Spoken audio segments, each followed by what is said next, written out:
Okay.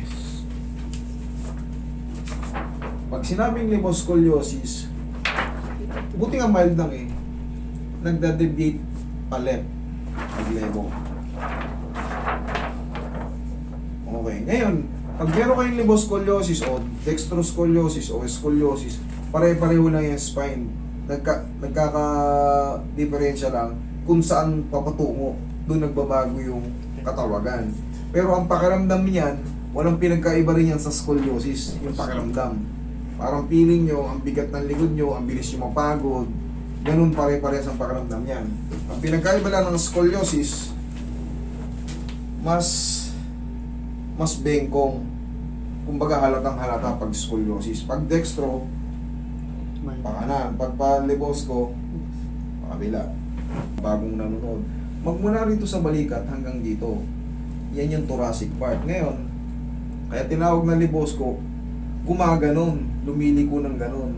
Siyempre, pag lumiko ng pa ganon, may ipit itong mga to sa kabila. Ngayon, pagka naipit sa kabila, nag-e-extend out yan pag napipirat. Tatama ngayon sa mga spinal nerve. Dahil sa thoracic siya, mararamdaman niya itong buong likod, yan buo. Yan buong, pag mula rito hanggang dito, yan yung thoracic part. Ngayon, mararamdaman niya yan. Parang hindi na ako normal. Parang palagi na lang mabigat yung likod ko. Kahit anong pahilot ko, parang ganun pa rin mga isang araw. Kaya parang akong palaging pagod. Parang palagi akong, hindi naman akong trabaho, nakahiga nga lang mag-apon, parang hindi na ako mapahinga, parang ang bigat ng likod ko, ganun ang mararamdaman ko. Papa. Yun ang kailangan mangyari palagi sa mga utuma. Pero kailangan marunong yung mag-a-adjust. Kasi hindi rin healthy pag pinipilit palagutukin, malalakas na lagutok na pupuwersahin. Ito yung tuturo ko sa inyo. Sa mga mayroong dextroscoliosis, liposcoliosis sa thoracic, tayo. Tignan nyo itong position mo to. Tayo. Oh. I-shoot mo yung kamay mo dyan. Shoot. Yan. Sa gagawa nito, kunyari, di ba, ikaw gagawin ito, kunyari. Lalambot up. Alam mo lang, huwag mo itataktak. Ganito lang, relax mo lang ha. Ganyan lang, iaangat mo lang siya ng gano'n. Malaking bagay yan.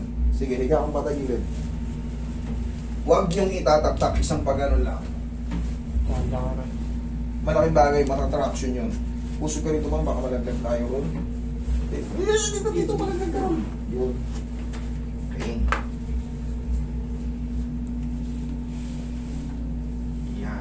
Tapos itong posisyon na to. Huwag niyong gagawin to kung hindi kayo marunong ha. Kasi baka malakasan nyo eh. Relax lang.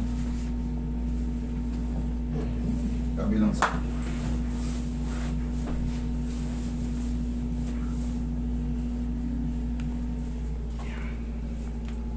Huwag kang liliyad mama. Relax mo lang ha. Yan. Dapat ha. Relax lang. Kasi tansyado lang yung bigat niyan. Tansyado rin kung saan yung papatamaan. Mukha lang madali, pero lalo yung ganito, oh.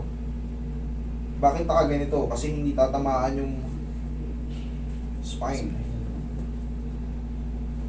Sa gilid.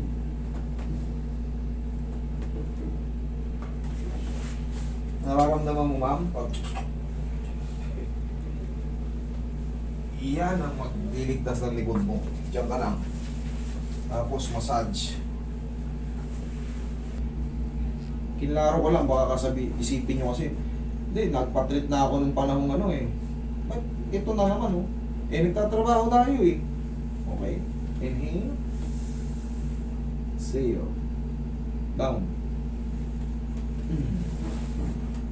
Yan lang muna.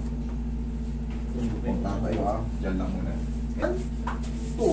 Yan lang din yung nakita mo kanina oh. Ikaw na lang gumanon kumpara siya. Baka kasi mabigat yung katawan niya. Mabigat yung... Oo. Hindi rin pwede kasi itong ganito medyo payat, hindi pwedeng sobrang lakas. Pero pag sariling tansya mo lang, hindi mo naman matutwist ng ano yun, mababahalin balakang mo. Kaya no, kanina di ba nakatahilip ka? Ganyan no.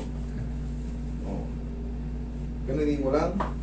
Tapos, haplos ng pagmamahal ng pau sa mga muscle natin. Tandaan nyo, always secondary muscle spasm. So pag may mga compression sa loob, automatic may muscle spasm. Anong sagot? Alignment. Kung hindi nyo kaya, kung talagang, siyempre, masakit na para sa'yo. Hayaan nyo na lang yung marutong. Pero kung parang konti pa lang, yung parang nangangalay-ngalay pa lang, kaya niya na yun. Yung, tapos, para sa bahay nyo pa lang, natitreat nyo na yung sarili nyo. Panoorin nyo na yung video na to para ma-review nyo. Ma-get nyo. Tapos massage ulit. Oo, hindi. Ibig sabihin, tama yung mga prosesong ginawa. Malalaman nyo kasi pag na-dislocate yung mga buto nyo, in a few seconds, master, anong ginawa mo sa akin? Seconds pa lang malalaman nyo, mamamaga kasi kaganyan pag na-dislocate. Pero pag tama, bumalik lang sa tamang posisyon yung mga buto, wow, parang may pakpak ako ngayon, lumulutang yung gaan ko sa likod.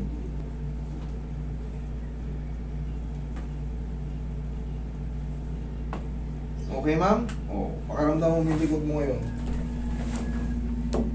Ano? Okay. Okay?